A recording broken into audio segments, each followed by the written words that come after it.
Good morning, at least good morning from where I am joining from for the event. My name is Uju, and I'll just be here to provide a few housekeeping information before we get started with our event today. So thank you to everyone who has joined us and will be participating in today's session online. I just want to make a quick reminder that for all of our guests who are joining us online, just be reminded to keep your videos turned off, your microphones turned off in the meantime. And as the session progresses, we'll be having a panel discussion, and then we'll also be creating opportunity for questions and answers. So as the panel is going on, just make sure to take notes of any questions that you might have, and then we'll allocate some time afterwards to address those questions. And then in addition to the panel and the Q&A, we'll also be going into smaller group discussions, so more information will be shared closer to that time as to the logistics of how we're going to divide ourselves into the various groups. And before we formally kick off, I would like us to start with a little bit of questions to sort of get a temperature feel as to how everyone is joining us and what mindsets that they're using to come into today's conversation. So we're going to have a Slido QR code that's going to come up on the screen shortly. So if you can head into slido.com, and the code is 4581062. I think we can move on to the next slide that will help us to get the actual code.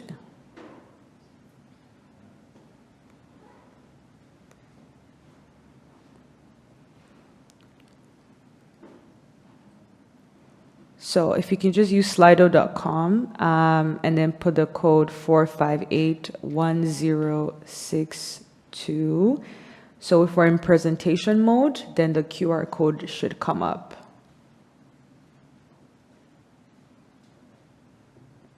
So I'm just going to give a few more seconds to allow other people to join in.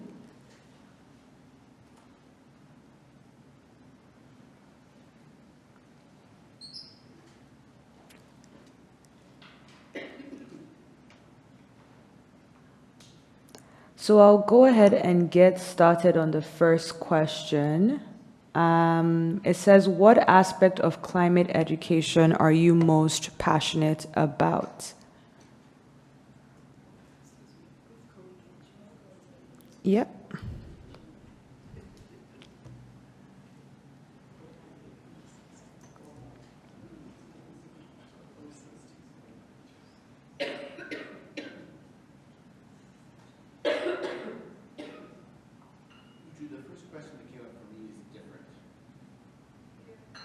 Let's see. It shouldn't be.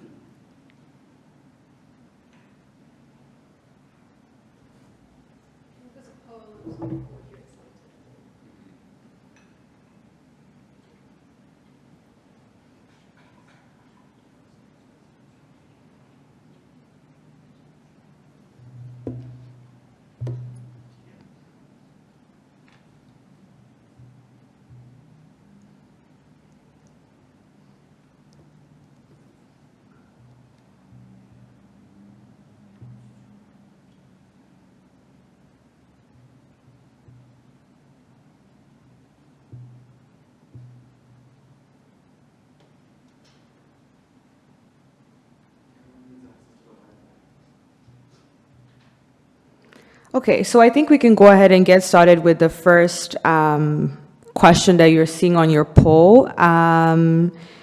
If it's asking which of the following statements resonates the most with your expectation of the event, you can go ahead and just send in your responses.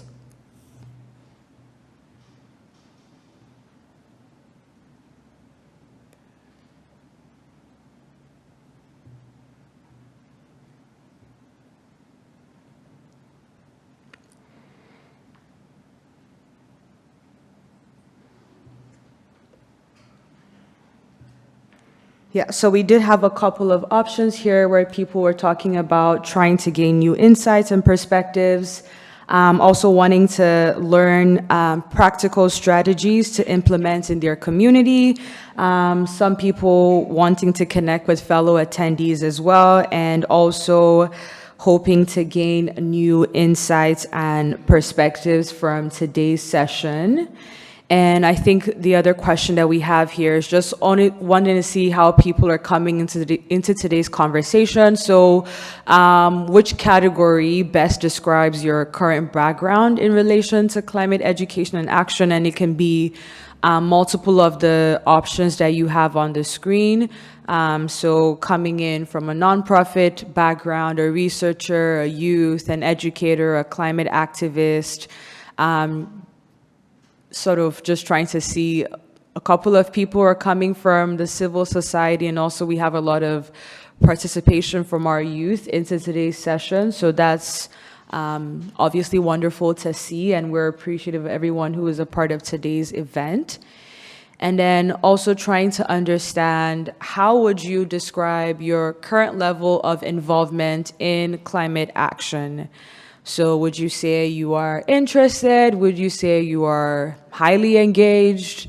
Would you say you're a professional, an expert, or maybe you're also just getting started, or you're somewhat engaged? So there's a bit of a mix from the crowd today as to how people are joining, and what backgrounds or level of knowledge, if I can say, that are coming into today's conversation with. And we'd also like to know where you're joining us from, what territory, what town, what country, however you would like to describe that. Just let us know where you're joining today's session from. A few people from Ottawa, so I hope. And then other people from, I see other parts of Canada, I see the US, I see Haiti, if I believe that's what I'm seeing, the US, Portugal, Switzerland, and a number of other regions that are being shared in the poll. And I think lastly, we just like to know, what aspect of climate education are you most passionate about? Is there something specifically when we talk about climate education, bringing knowledge, awareness, learning as it pertains to issues of climate change, climate justice, what aspect of that sort of tickles your fancy, if I can put it that way? So a lot of practical action. I'm seeing change, changing mindsets, displacement, creating equitable spaces. The oceans, I see, is also a huge one, and climate justice as well. So yeah, there's a broad range of responses that we're getting into. So as we delve into today's conversation, we want you to be as engaged as you can in the breakouts and the panel discussions, but also take opportunities to learn, to unlearn, to ask more questions, delve deeper, and we hope that today's conversation will also be fruitful for everyone who has joined us today. So thank you once again, and I'll pass it over to our CEO of the Aga Khan Foundation Canada, which is Khalil Shariff, to give us a bit of a welcoming remarks to today's session. Yes, applause would be appropriate, raucous ones, yes. Well, welcome everyone. My name is Khalil Shariff. I'm the CEO of Aga Khan Foundation Canada, and it is a great delight to welcome those committed Ottawans who are here in person and the legions who are joining us online for today's session. We are gathered here in Ottawa at the delegation of the Ismaili Imamate in the traditional and unceded lands of the Algonquin Anishinaabe people who for centuries have been the custodians and stewards of this land where the three rivers meet, just a short distance from here. And for since time immemorial, every season, the Algonquin people, we have learned, were hosts to a very large number of indigenous people from a catchment area around this place, and gathered here in the spirit of exchange, for sure of exchange of goods and services, but also of relationships and of ideas. And it is a great privilege to be, in some small way, continuing to be inspired and informed by that great tradition, and to be sustaining it in our small way. Aga Khan Foundation Canada is a global development institution working in a number of parts of Africa and Asia in close collaboration with a number of Canadian and international partners, looking at core issues of quality of life. We do that in a partnership with the institutions of the broader Aga Khan Development Network. And we are active in a number of sectors. Like all institutions who are concerned about quality of life, climate change is a critical issue that we are engaged in, and we are realizing that it affects every single part of our work. Now, we have been gathering here over the last many months talking about the effect of climate change in areas such as agriculture, natural resources management, livelihoods. We've talked about climate change. We gathered in Toronto actually earlier this year to talk about climate and its connection to enterprise and employment. Today, however, we're going to be talking about the implications of climate on education.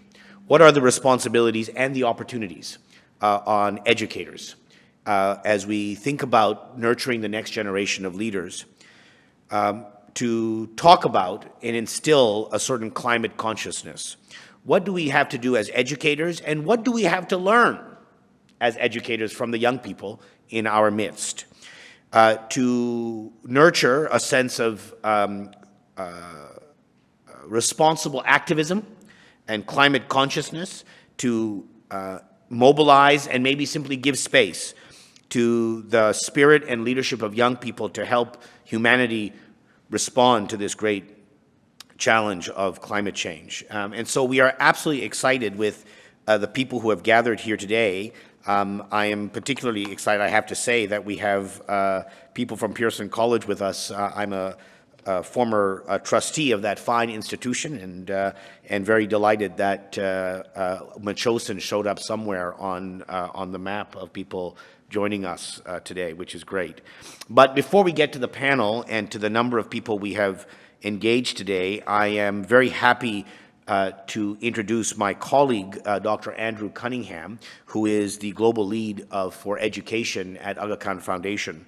Andy was educated at Duke and at Oxford, but has had a career in education that spans practice and the academy and policy, working at founding a school in East Africa, has worked at UNICEF and the World Bank and Education for All, but has come home, I think, to Aga Khan Foundation, and has been at the center of or so much of our entrepreneurial work in education, and has embraced this particular issue about the role of educational systems and educators in galvanizing the appropriate response to climate change with great energy and insight and dedication. And so, Andy, we're delighted to have you with us today, and I'm very happy to hand over this virtual mic to you now.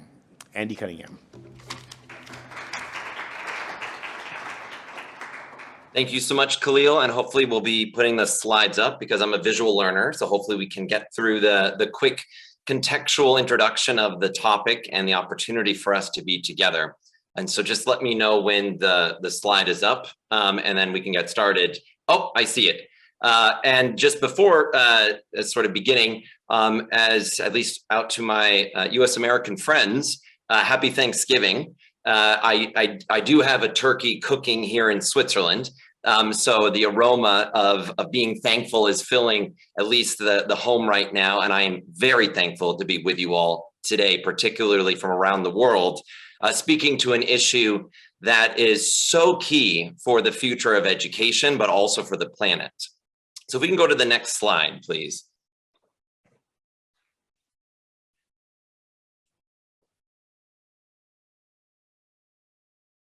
Whoever is the slide clicker. It will be a fast and furious go because we'll be spending probably split seconds on this. So let's go through 3 big challenges for climate and education. Next slide, please. Did you know that more than half of the world's countries have no mention of climate change in their national curriculum? And yet, over the next 3 years, 70 countries have committed to putting climate into their curriculum and teacher training moving forward. The question is, with whom are they developing this curriculum and for what purpose? Next slide. Second, while 95% of surveyed primary and secondary teachers felt that teaching climate change is important, less than 30% expressed a readiness to teach it. And this is from a global UNESCO survey that was also supported by the world's largest lesson. And that really brings to the forefront of why climate and education today. But most importantly, let's go to the next slide for the 3rd biggest challenge. 70% of young people in the same survey say that they do not feel ready for climate change based on what they have learned, particularly what they have learned in the formal education systems. I imagine if this was asked, to what degree were you learning and becoming ready to address the climate crisis outside of the formal education system? I imagine the world has many lessons to learn from youth and young people, more than what we've been trying to teach over the last few years. Next slide. So what is this global response to these 3 big challenges? Next slide. And next one. Great. So first we have UNESCO. UNESCO says, all right, let's get the world together and try to figure out what greening education actually might mean. And in the last Transforming Education Summit hosted by the UN Secretary General in New York, the Greening Education Partnership and its 4 pillars around greening schools, greening curriculum, greening teacher training, and greening communities was launched. And there are now 80 member states and over 1,400 organizations that are developing new standards in curriculum, in teaching, in community engagement strategies around how do we transform education systems for the future of the planet. Next slide.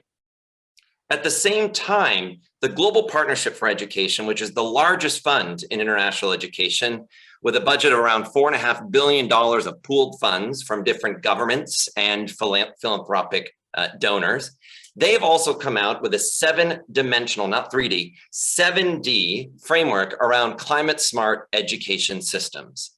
And within these dimensions, there's a key aspect of also focusing on the future of pedagogy.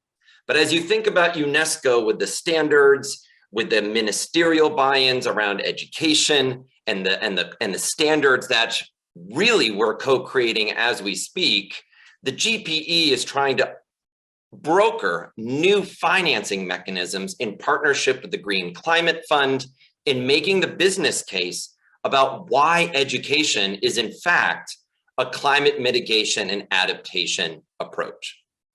Next slide. But what we see between the systems, both UNESCO and GPE's response and the exciting commitment by ministries of education to include climate in their curriculum, is a real gap between the experiences and insights of educators, of learners, and of communities. Next slide.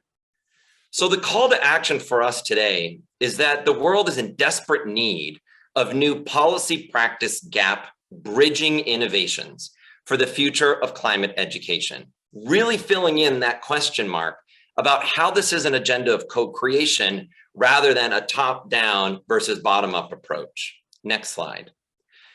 So I gave you 3 challenges. We've been looking at the opportunity in 3 ways of pre-COP28, the COP28 Rewired Summit, because COP28 has put education for the very first time on the agenda of COP, including negotiations in the NDCs, and then thinking about post-COP28. Next slide.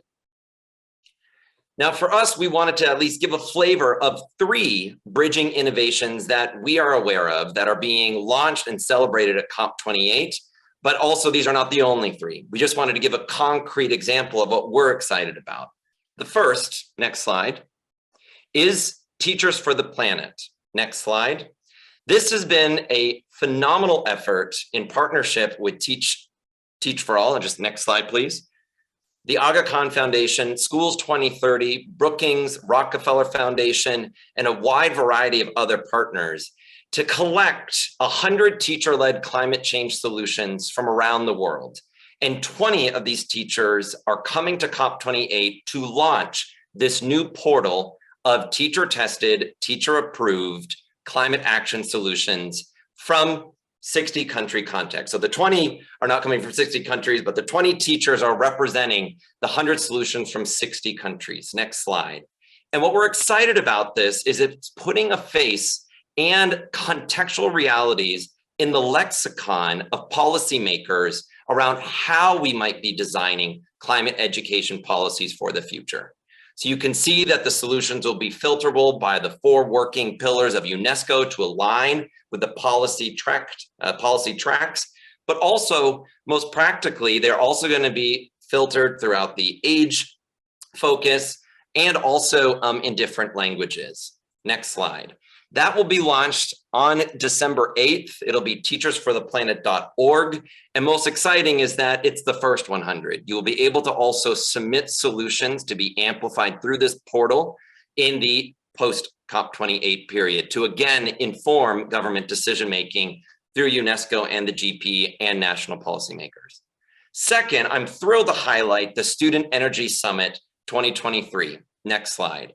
And I know we have a number of different speakers for this, so I won't spend too long, but this is going to be an incredibly exciting convening of over 650 young people and energy sector industry leaders from over 150 countries to collaborate in a multidisciplinary forum about new energy solutions. It's a biannual conference, the first time that it's coming to the Middle East, but this is just one example of so many youth-led initiatives. And let's face it, the climate agenda was brought to the world's attention by young people. And it's exciting to see now on December 8th, but then throughout the entire COP28 experience and on the margins that youth are in the leadership positions. And finally, next slide. Thinking about what happens 6 months after COP28. So next slide. Together with a partner network of around 11 different foundations, 10 different governments, we will be hosting the 3rd annual Schools 2030 Global Forum, which Dr. Bronwen McGrath will speak a little bit more about the program of how it focuses on teacher leadership and agency to improve holistic learning outcomes. But excitingly, in June of next year, the Kyrgyz Republic Minister of Education has announced that the theme of the conference this year will be about teacher leadership for climate resilience. And it really is posed as the follow-up, but most importantly, the follow-through moment of reflection and action and commitments from the COP28's first Education Day this December. Next slide. So in conclusion, I want to raise three big questions. So we said 3 big challenges in the beginning. Hopefully those were quite daunting and also justify why education is at the forefront of the climate agenda. We also outlined 3 promising bridging innovations that bring together educators, young people, and this movement that's required in the holistic approach to education transformation. But today we need more answers. And so I raised 3 big questions into the respective panels and breakout groups. Next slide.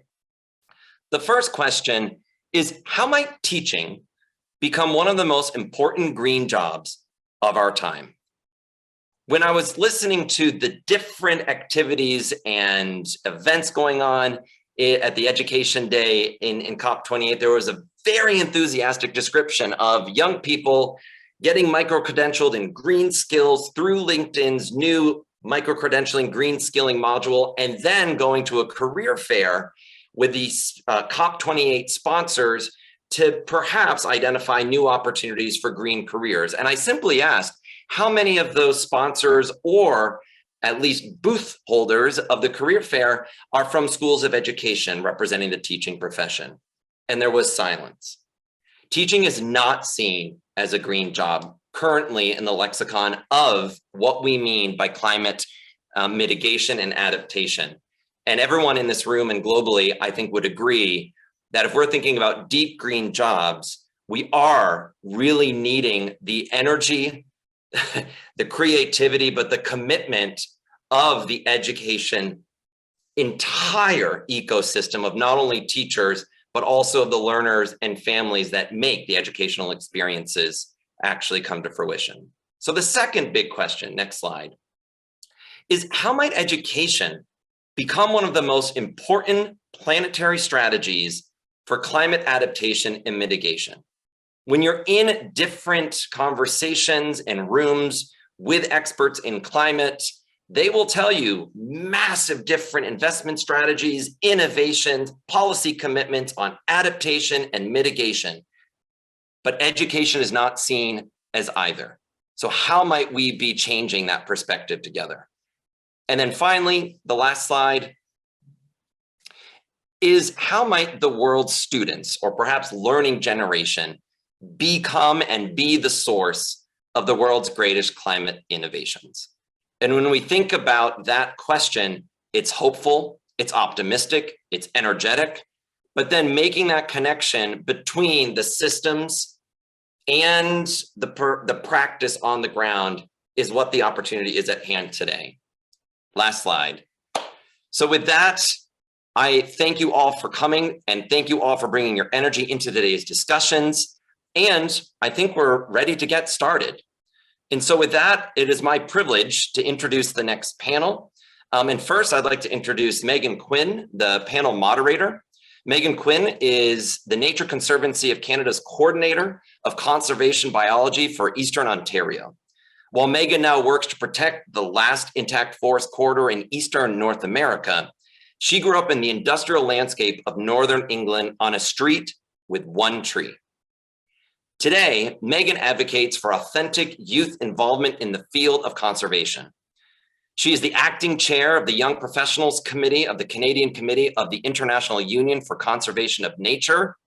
That is a great acronym, CCIUCN, and has spoken to youth and allies at events across North America, promoting community action and sharing her story.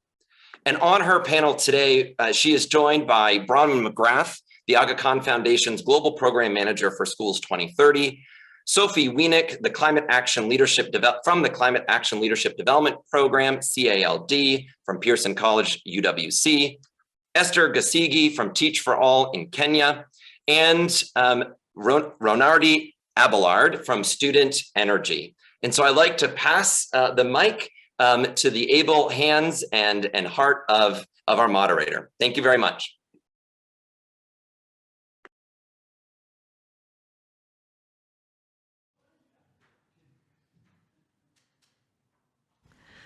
Okay, I think we can all hear me now. Perfect.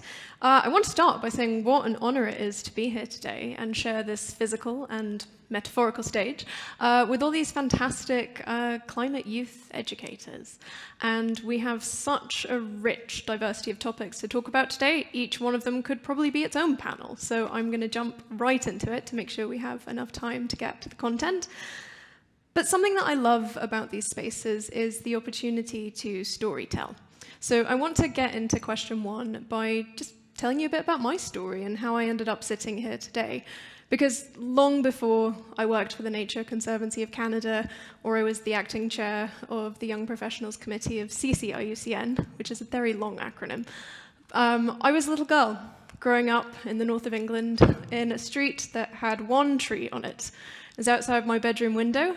Got to open my bedroom window every morning and look at it, and then they cut that tree down so they could make more room to park more cars. And it really wasn't until I moved to Canada that I got to experience what being outside really meant.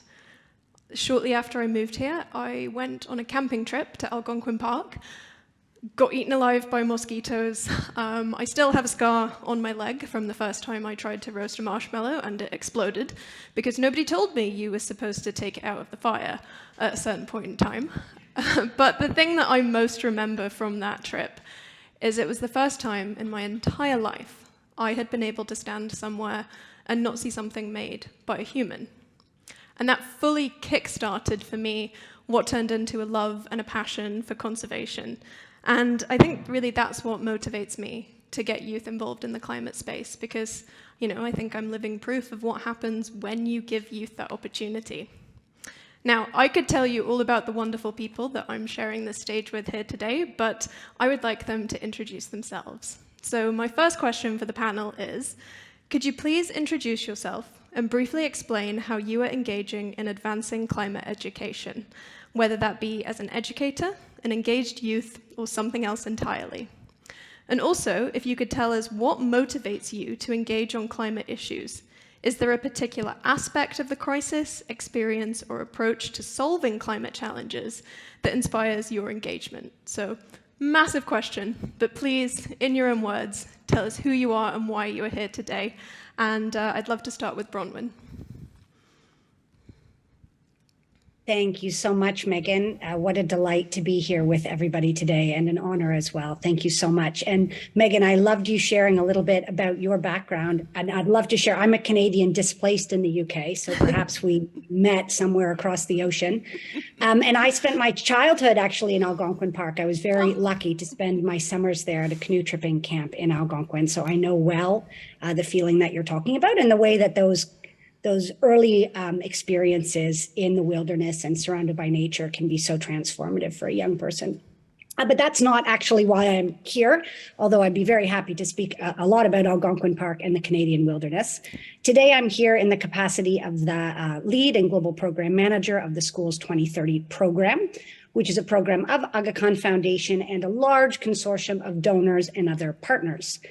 Schools 2030 is a participatory learning improvement program, and we're working now over the course of 10 years from 2020 to 2030, and we're working across 10 countries, and we're working directly with teachers and schools to drive education innovation and to connect this to system level change.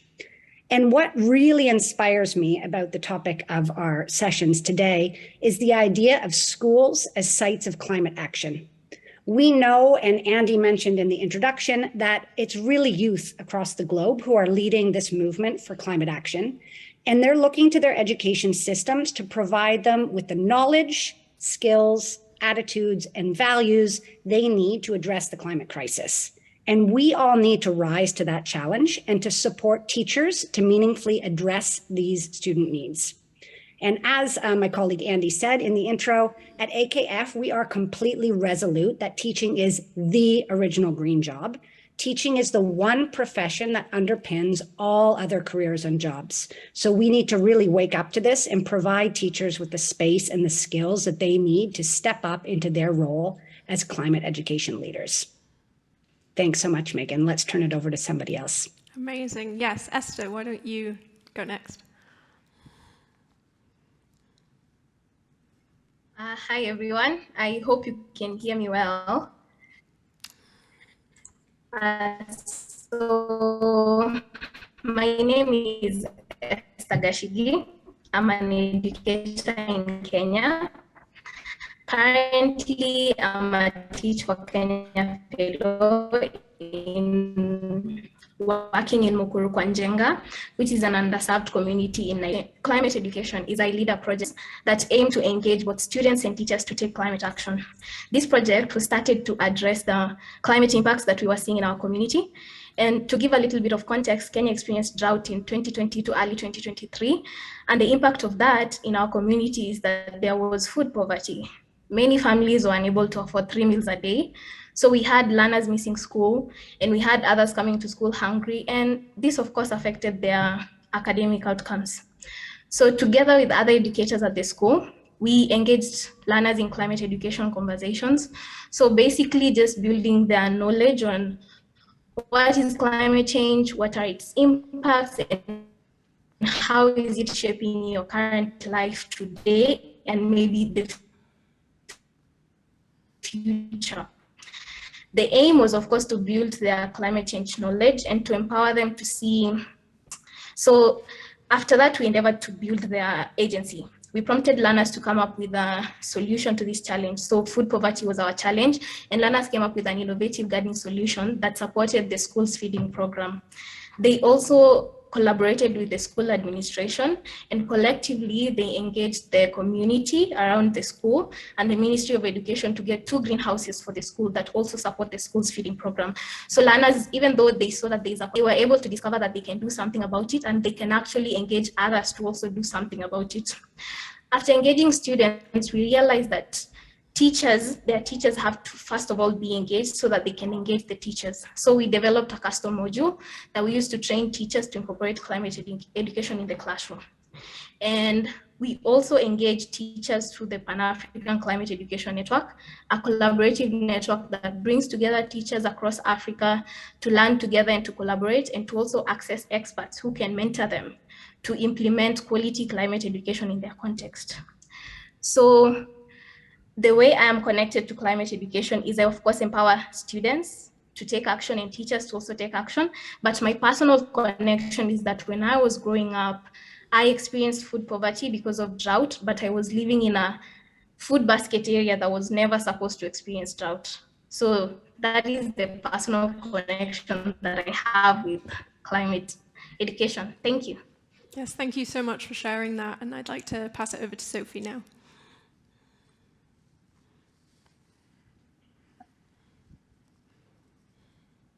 Oh, can't quite hear you there.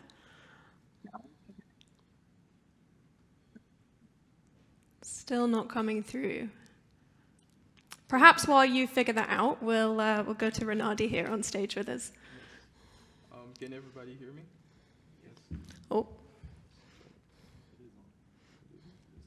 Hello, can everybody hear me? So my name is Abellard. I am from Haiti, and I am a material engineering student at McGill University. My engagement with climate change started a few years ago after I decided to stop being a witness of the dire living condition in my country and instead be a more active action taker to help build a more sustainable future for my fellow, for my country. And after this decision, I joined the environmental club at my high school, of which I became the president. And currently, I am a member of McGill Student Energy Club, which promote green technologies and renewable energy. And it's a pleasure for me to be here with you today to share my perspective about how the youth can contribute to the discussion about climate change and how we can cope with this issue. Thank you. Amazing, we're thrilled to have you. All right, Sophie, why don't we try again? Is this any better? Perfect. Okay, that's good. Kia ora, hello, my name is Sophie Weenik. I am from Aotearoa, New Zealand, and I am an environmental and social justice advocate and activist now living in Canada at Pearson College, UWC. United World College, or UWC, has 18 different schools across the globe with the aim to educate, to unite people, nations, and cultures, leading to peace and a sustainable future. At Pearson College, there has been the introduction of a new program, and I am a part of the first cohort, which is called the Climate Action Leadership Diploma, or CALD in short.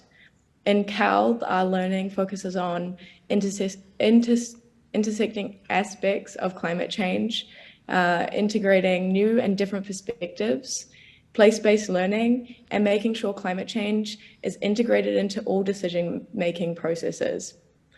Being a part of CALD has helped me merge my love for learning and passion for the environment. And what motivates me is to inspire others and to show them that no matter how old or young you are, no matter your background or where you come from, and no matter the challenge that you are facing, you can make change, whether that be big or small actions.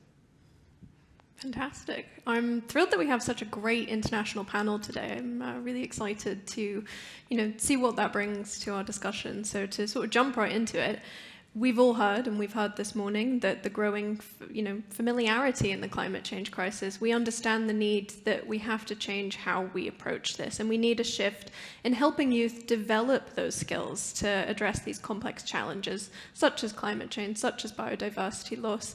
and what they're experiencing in their own immediate surroundings. And so I'd like to ask the panel to talk about how we think we're going to build those skills. So Sophie, I'm actually going to come back to you to start.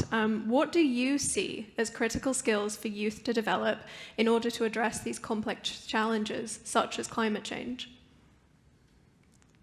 That's a really good question. I think that with youth really need to realize that they are the first point in making change.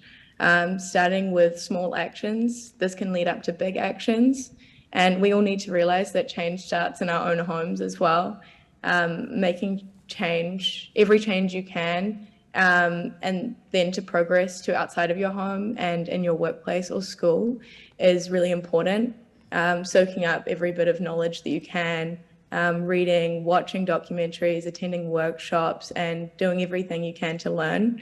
And then you can go forward and be a change maker and believing in yourself as you have the power to make great change and inspire others. I think that's so important. Esther, given the responsibility that educators carry to help equip students with the knowledge and the skills that they need to deal with this and process what's happening in the world, how do you think we should be rethinking teaching as a green job? And, how can educators be better supported in order to tackle this effectively? Thank you for the question. So, first of all, yes, I think we should definitely consider teaching as a green job. Teachers are responsible for building the knowledge and skills of the next generation to thrive and to handle any crisis.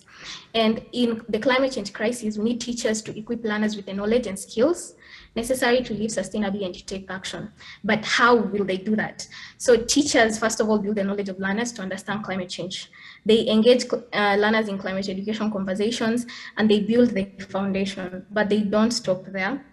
They engage learners to come up with solutions. Like the example that I gave, learners came up with a solution to food poverty where they grew their own food to support the school's feeding program. And after engaging learners and building their knowledge and then building their agency, we see that learners start to adopt sustainable behaviors, and they're also able to analyze their own lives and the lives of their community and start to make meaningful change. They're able to engage the community and even members of the Ministry of Education to implement change.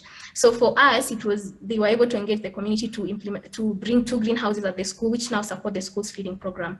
Learners have been able to discover their agency, and now they are even activists and advocates for change. All these positive developments cannot be possible without teachers. So teaching is a green job, first of all, because it is the one key aspect that we need to prepare the next generation to take action. Learners, through teachers who incorporate climate education in their classroom, learners will learn to live sustainably, they will learn to take action, and they will learn to engage others and advocate for change. And to answer your other question, how can we support educators? We can first of all build their agency. We can build their capacity and readiness. We can train teachers to incorporate climate education in the classroom. As Andy mentioned in the beginning, so many of our curriculums don't have climate education in their context. Learners don't learn about climate change, but we need teachers to engage them in climate education. So we first of all need to train teachers to incorporate climate education in the classroom. And the training needs to also emphasize that this training needs to be solutions-based. It's not really about the challenge, it's about the solution that learners can come up with, the students can come up with, and the community can come up with. Then we can also support teachers by giving them resources. After training them, we can provide them with resources that they can use in the classroom.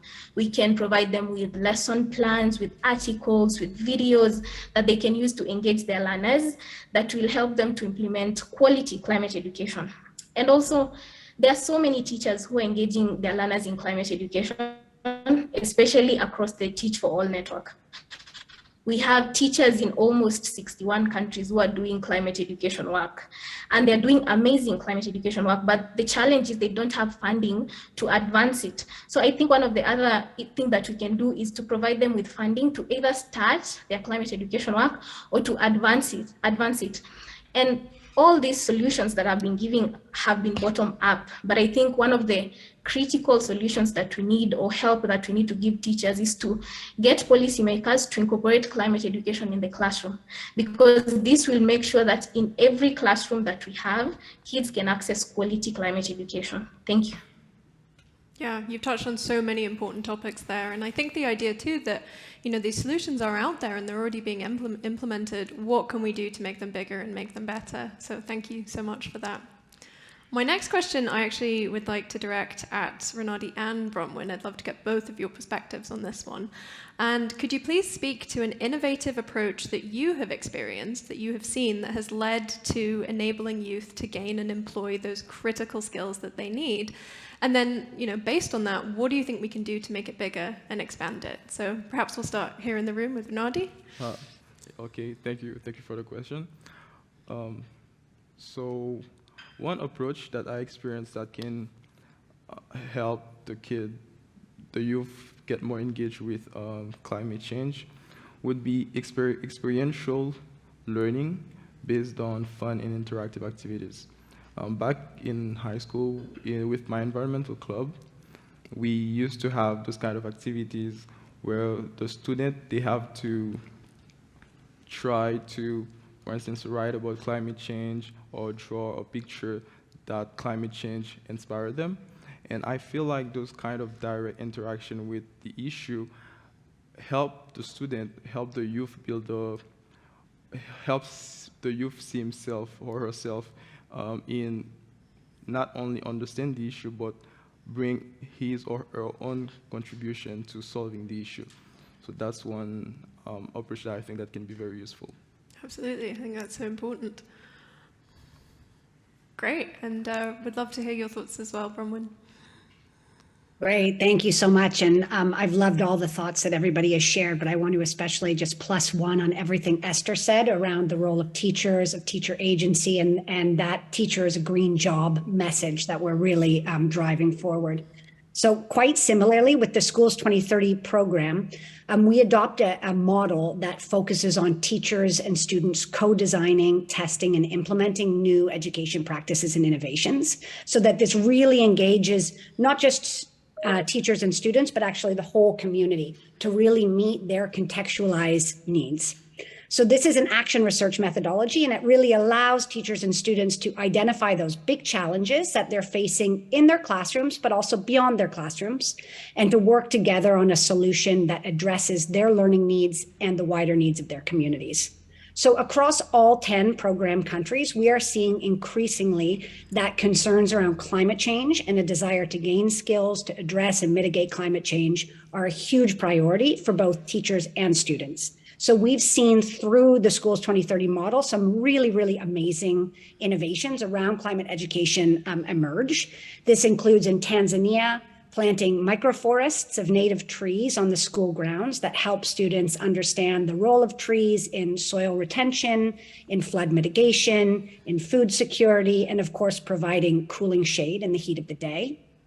We've seen a really interesting set of projects coming out of a very rural area of Tajikistan in Horog, where students have been leading with their teachers public awareness campaigns on the use of single-use plastics. And the students have been designing reusable cloth bags to sell at markets that have different environmental messages on them. And they've learned how to measure and sew all of these bags themselves. So they're also sort of gaining different mathematical and sewing skills, practical skills, as well as engaging in this sort of climate advocacy.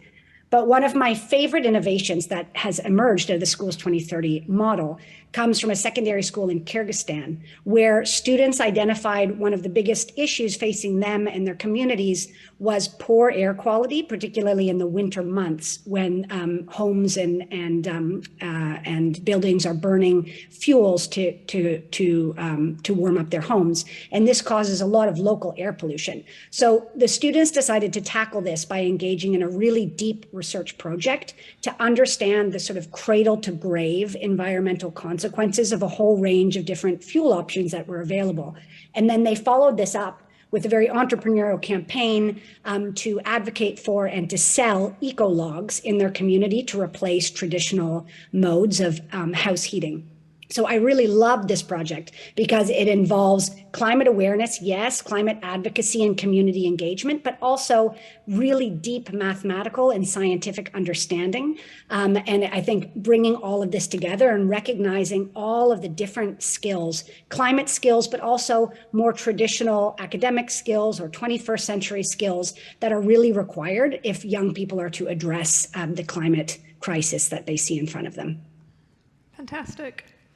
Now, I've done quite a few of these panels now, and one of my other favorite things about them is how everybody always has so many wonderful, passionate things to say.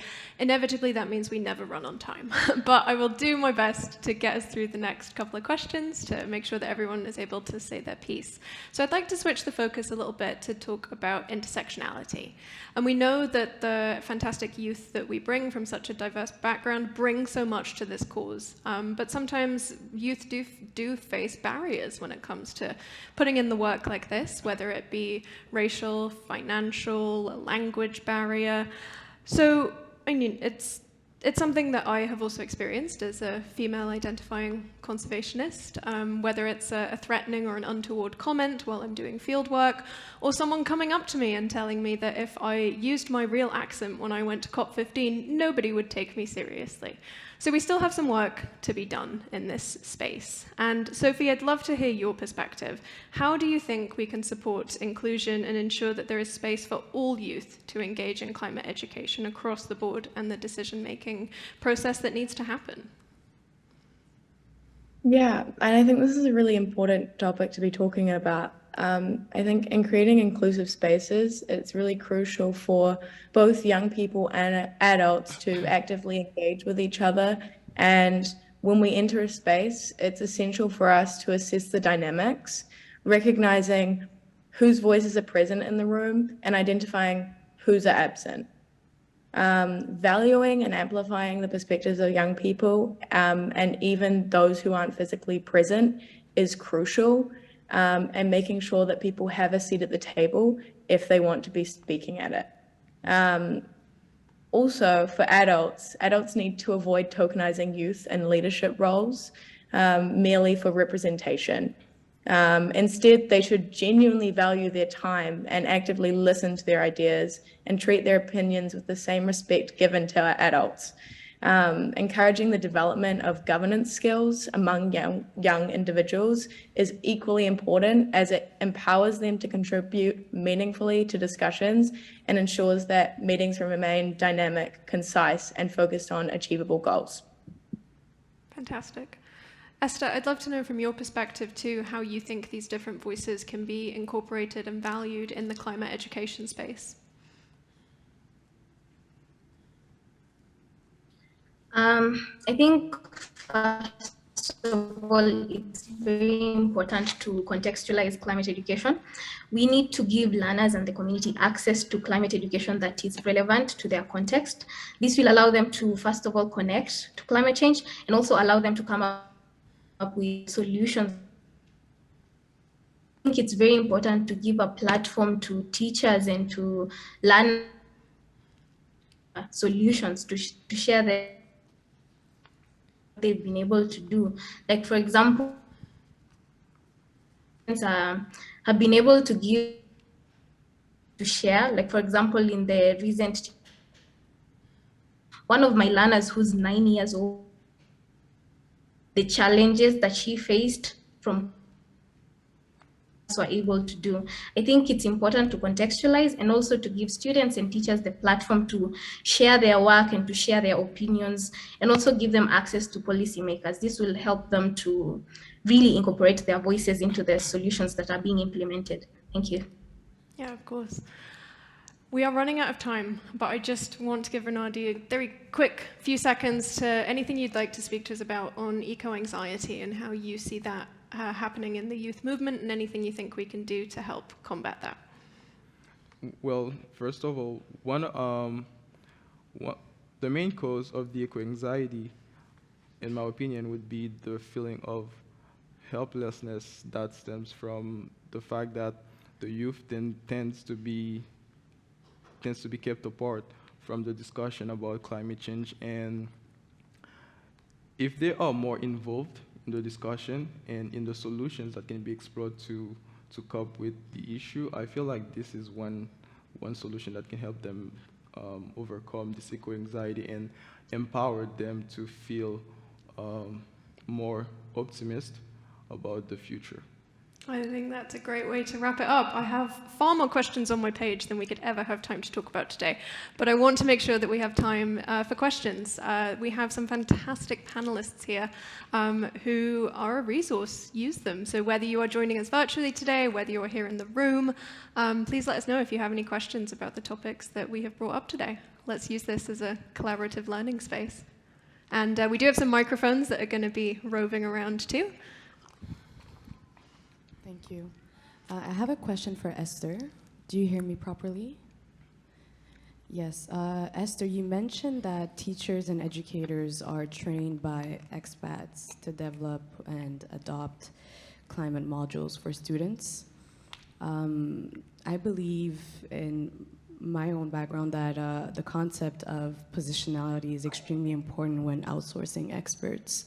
Do you believe that the expats have enough knowledge about the land, the culture, and the climate situation in Kenya in order to properly train those educators and teachers, and the whole concept of positionality in general? Thank you. That's a really interesting question. And I think it goes back to contextualizing climate education. Like, for example, for us, what the module that we use, I was part of the team that developed it, and we engaged other educators at the school, we engaged the school administration, and we engaged the community. So we really used our own resources and our own knowledge and our own cultural context to come up with this module, while at the same time, I know we also use experts in the Pan-African Climate Education Network. We try to use experts who come from the African context. While not every context is similar, there are things that we can borrow from each other. But again, I will bring you back to contextualizing. We need to build the agency, to build the capacity of teachers, but we also need to involve them in the process of building their own capacity, engage them to know what exactly do they need, which support would they like to have, and also use people from the community and use people from the same context that you're trying to train to engage the teachers, because that is the only way that it will be meaningful for them and for their learners. I hope I've answered your question. That's great, thank you. I think we have another one from the room here too. Can you hear me? So my name is Shaliza. I'm the co-chair of the Canadian Association of Pharmacy for the Environment. And I'm an adjunct professor at the University of Ottawa, advising on how to incorporate climate indicators within the pharmacy curriculum. So this has been a really interesting panel discussion. I've been thinking a lot about student engagement, but more on a post-secondary level, thinking about how do you, for example, look at the pharmacy curriculum, or how do you mobilize student interest in voluntary capacities at the association, but on a currently volunteer level, because we're still working on building our organization. But I never really thought about, I'm ashamed to say this, but I never really thought about how to engage students prior to post-secondary with regards to primary and secondary education. And how would that look like? I know we have our grade 9 job shadowing days, for example, where somebody has a one-day experience looking at what life is like. But that seems to be more of a shadowing type of experience rather than a real engagement, and it's very temporary. So can you provide some ideas as to how that could happen with regards to collaborations from education and other areas? Yeah. Is there someone you'd like to direct the question to, or open it to the floor, and if anyone wants to jump in? Opening is fine, and whoever wants to jump in. Yeah, please go ahead, whoever would like to jump in on that, or I can add some thoughts if not.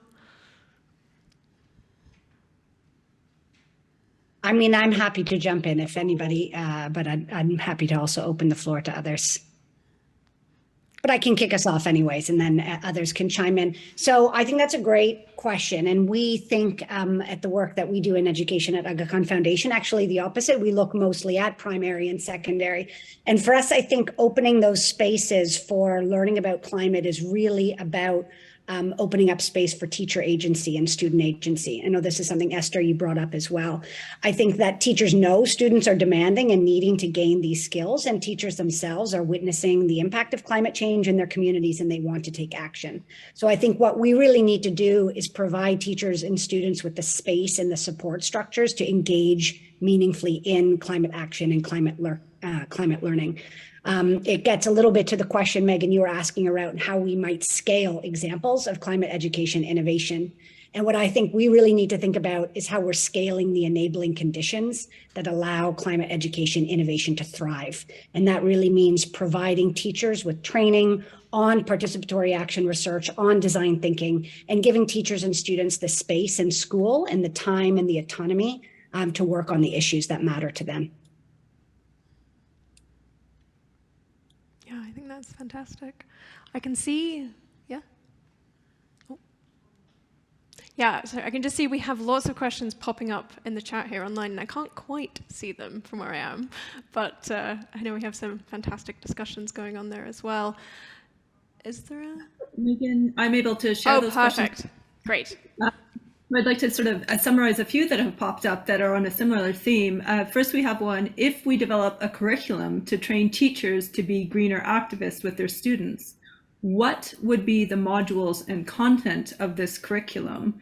And in relation to that, where are some of the spaces that teachers can access resources that do already exist? Fantastic question. Anyone want to jump in on it based on their experiences or what they know? Yeah, please go ahead, Sophie. I think something from being coming to Canada and being at Pearson is something really important is in CALD. As students, we actively contribute to shaping the education by influencing the curriculum design. And I think we offer a very different perspective to our educators, which they might not have envisioned. But a lot of the time, the innovative thinking and out-of-the-box approach from young people makes them great problem solvers and fosters a solution-focused mindset driven by fresh ideas and creativity in the realm of climate innovation and action. And I think for teachers and students, tapping into this is so important, and making sure that whatever they're learning, whether that be English or climate change and climate leadership, is going to be one of the biggest things, working collaboratively. I think also for teachers, contacting other educators and making that network has been one of the biggest things in our class space that I've watched my teachers do and focus on, where they have contacted with these brilliant scientists and educators and speakers and brought them into our classroom, which has completely changed the plane of our learning. Fantastic. I'm not sure where we are on timing wise. We have time for a couple more? Okay, yeah, so why don't we take one more from the room in here, and then let's go back to what's happening in the chat out there.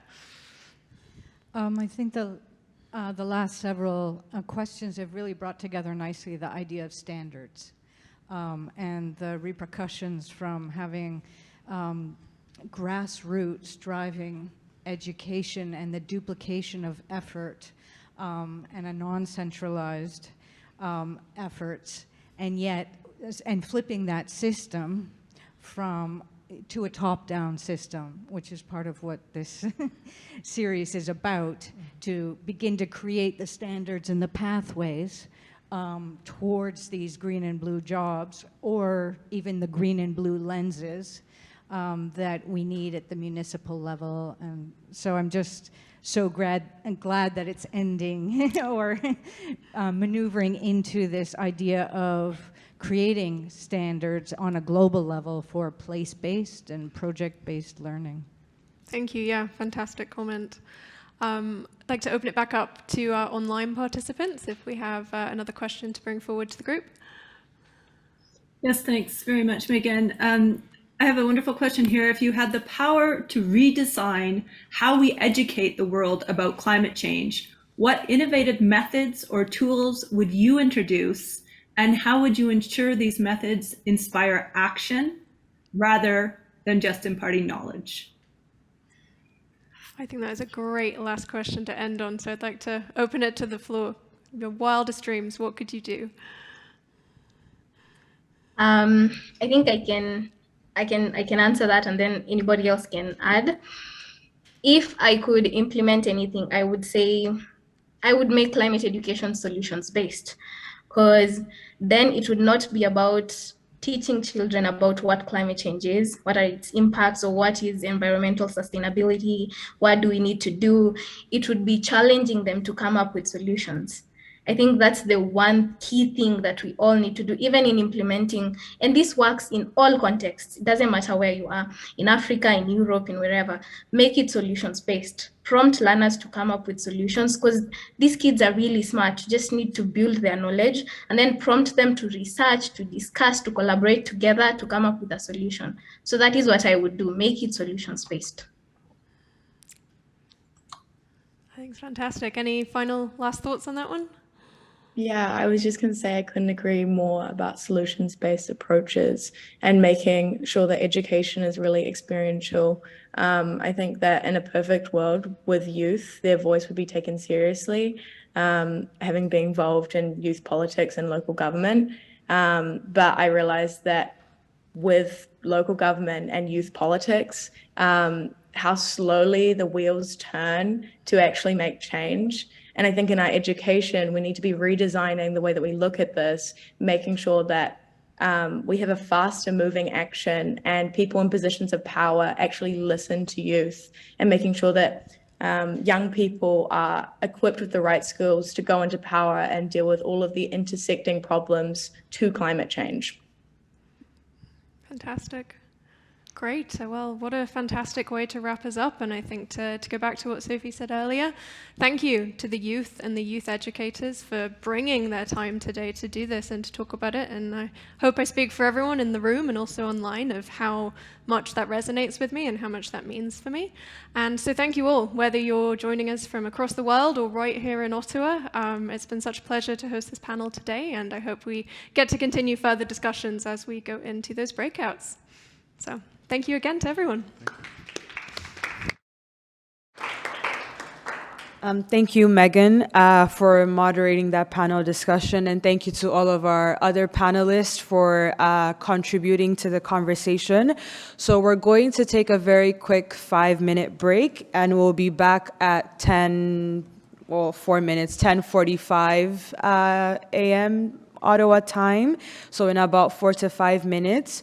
And once we come back from the break, I'll explain the logistics of how we're going to transition into the smaller group discussions. Thank you. Okay.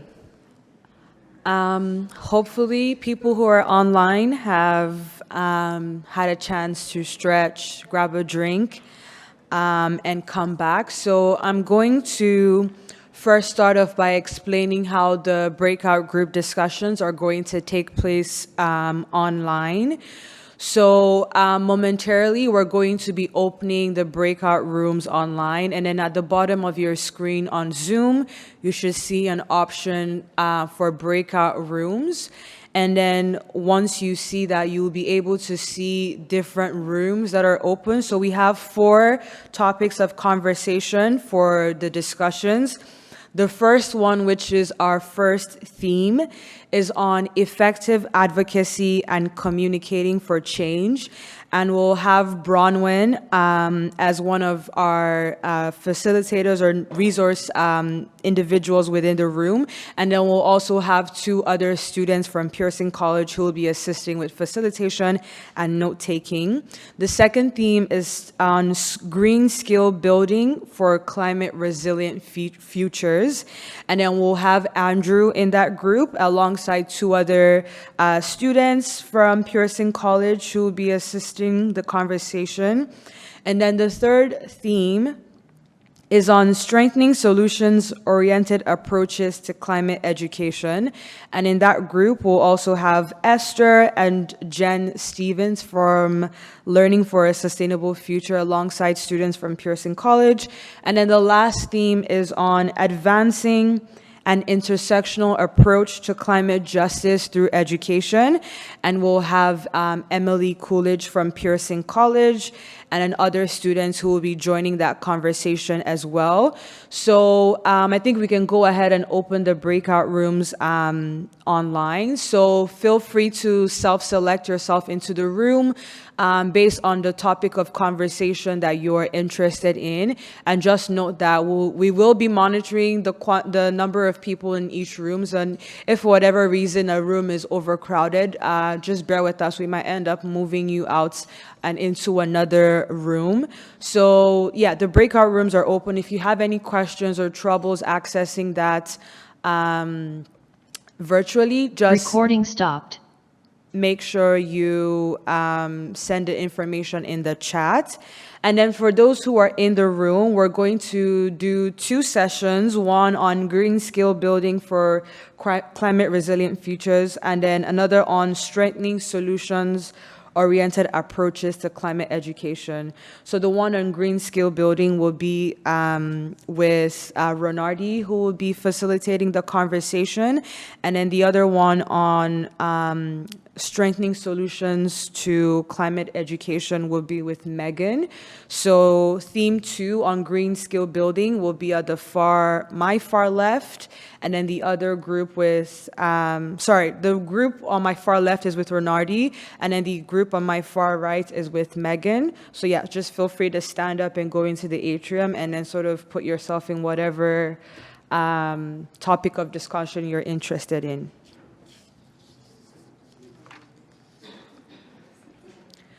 Okay, welcome back.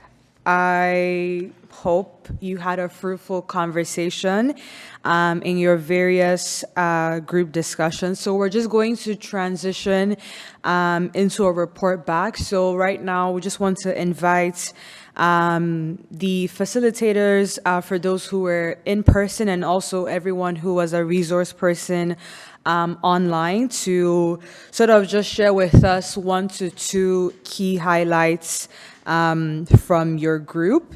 So I'll first start with the in-person groups, and then I'll ask for the online groups or the online facilitators who were assigned the same themes as those in person, just adding anything that is different or anything that is novel that stood out from your discussions. Like I said, just quickly 1 to 2 key points. So I will first pass it over to Megan, who was on our 3rd theme, which is on strengthening solutions-oriented approaches to climate education. So Megan, can you share with us 1 or 2 key highlights from your group's conversation? Absolutely, I can.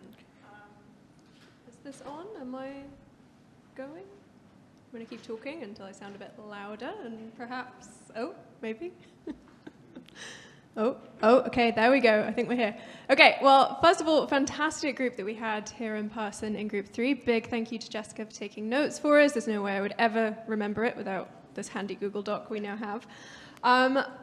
Actually, a lot of what we ended up talking about was sharing positive stories with each other and things that we had heard, whether it's countries who are doing their best to get rid of plastic or have gone as far as to actually do that, school programs and different teaching opportunities that have come up that, are really showing how youth are working in these spaces and how we really want to see more of those positive stories being able to be told.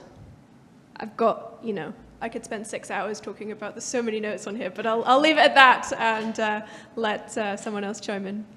Okay, so I'll turn to group 3 from the online participants. So either Esther or Jen, would you want to share with us 1 to 2 key highlights from your group that's in addition to what Megan shared?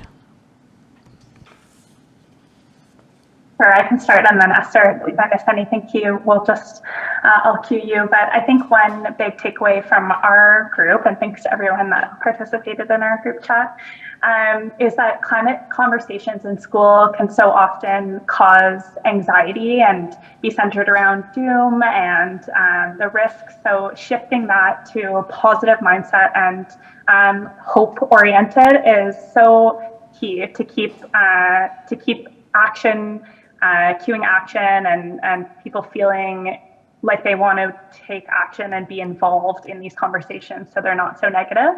And another really important point that we discussed in our group was centering both Indigenous voices in Canada here and youth voices. So hearing from the people that are affected the most by climate change and making sure that those voices are heard loud and clear in decision-making and action in schools. Esther, I don't know, feel free to jump in, but.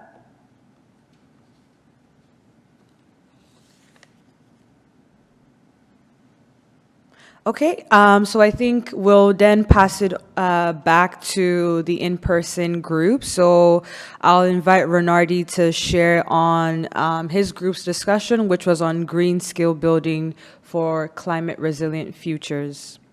All right, so with my group, we had a very interesting interaction about the green skills that are needed to be implemented in various jobs in order to help cope with the issue of climate change. And when it comes to green skills, we agree that it's not what we typically see as let's say, a job working in the environment, but it can be a green lens that is brought to existing jobs.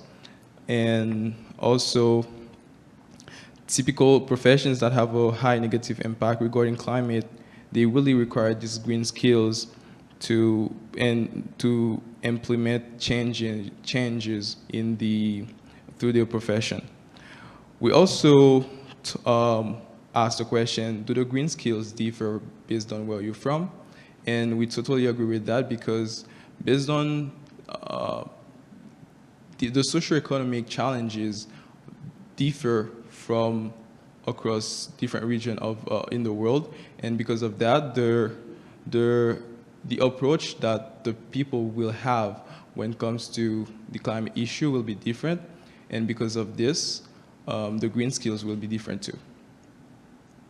All right, thank you.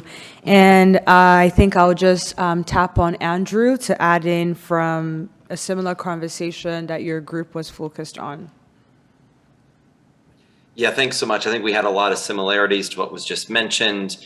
We were also, talking about the Earthshot Prize that also highlights entrepreneurs for the planet, and really thinking about how, in fact, we need to be thinking about the skills outside of the standard definitions of the professions and the industries that have perhaps created the climate crisis as it now stands.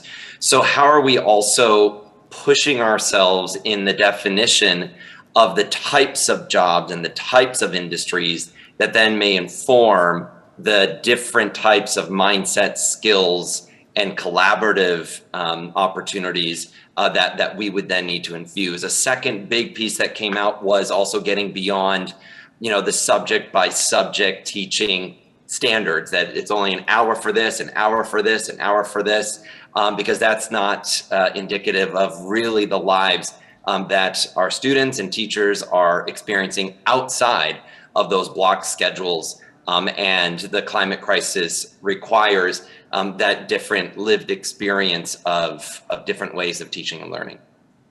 Thank you so much. I'm going to pass it on to Bronwen, who was in the group discussion that was focused on effective advocacy and communicating for change. So Bronwen, share with us 1 to 2 key highlights from your group.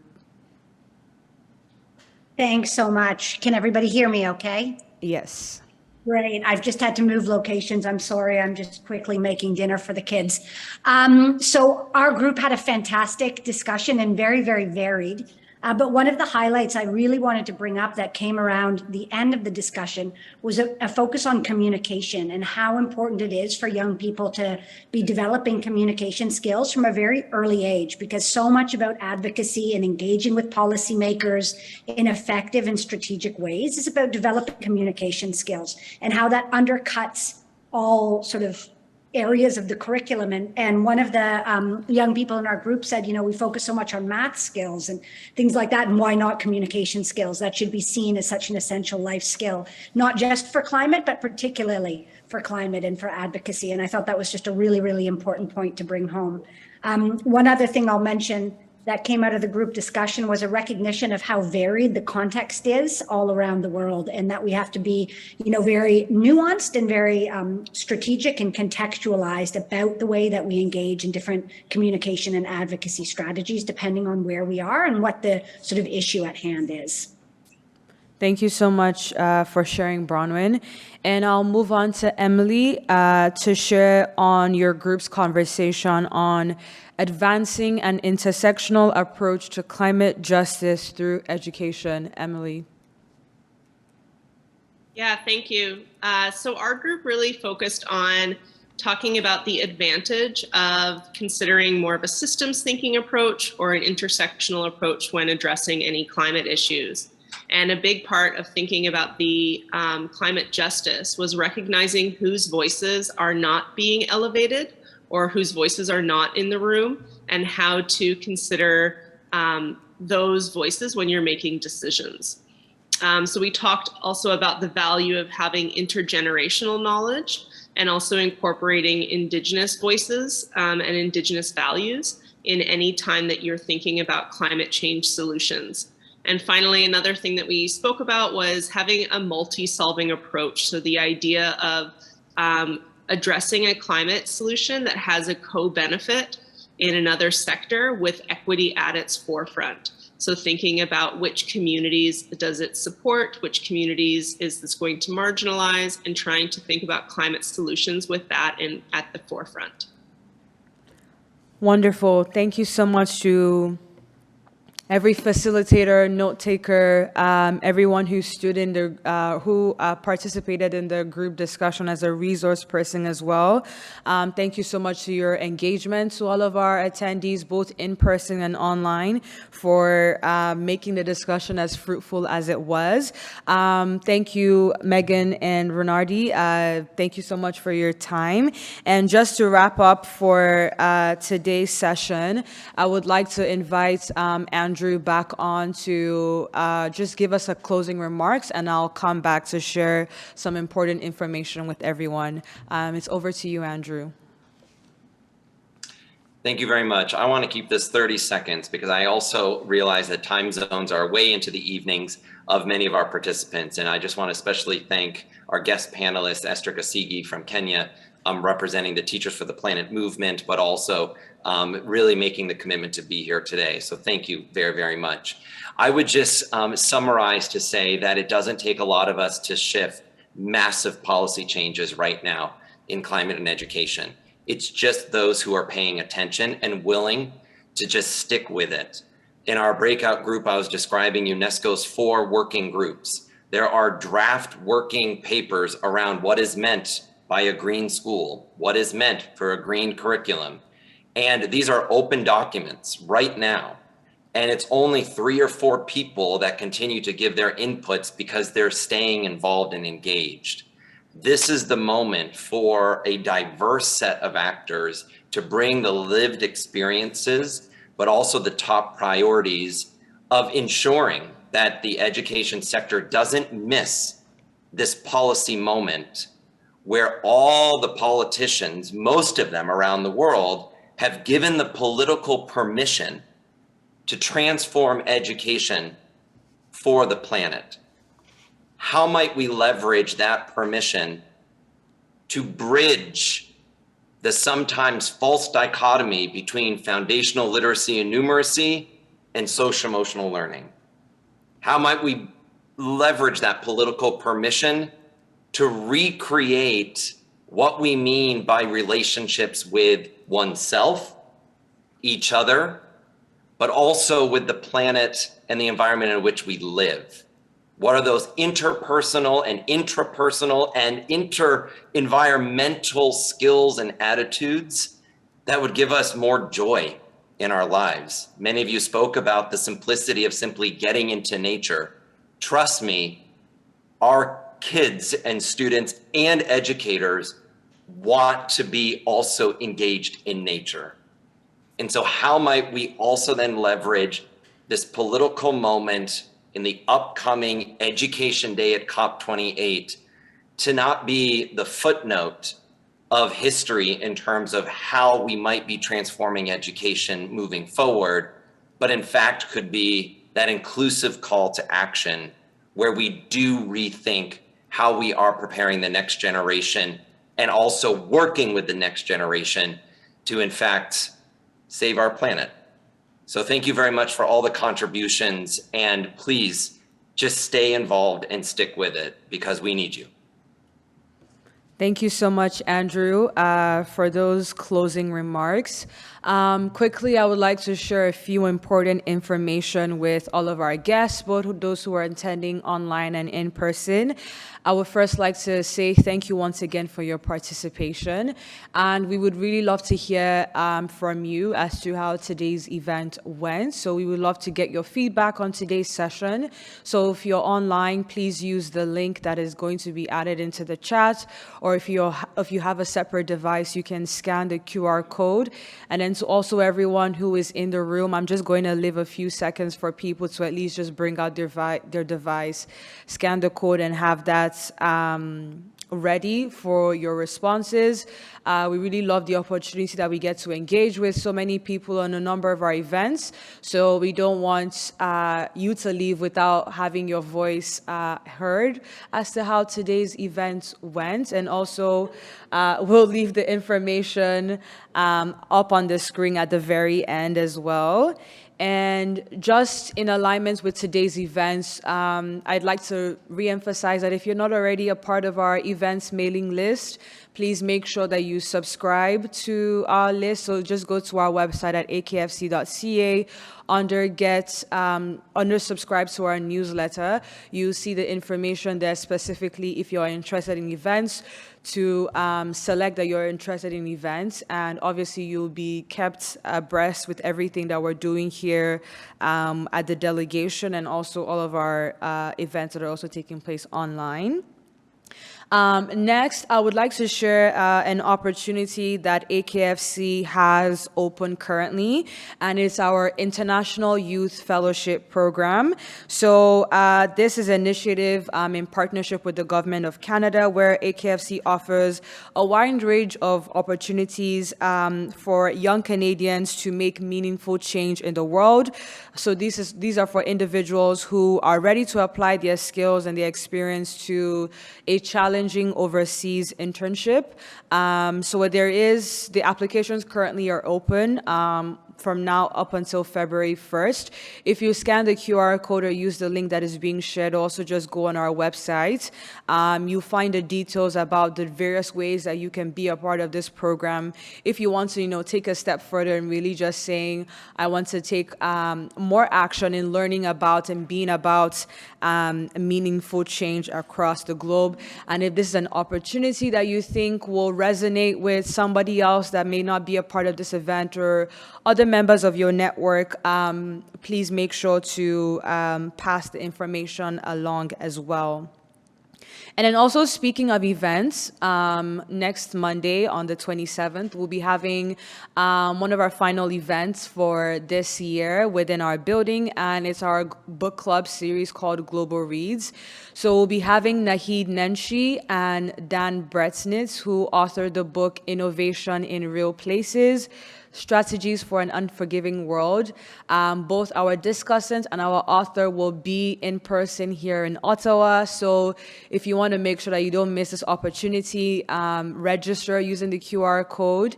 Our events will also be online. So if you've not already registered, make sure to register to participate online as well.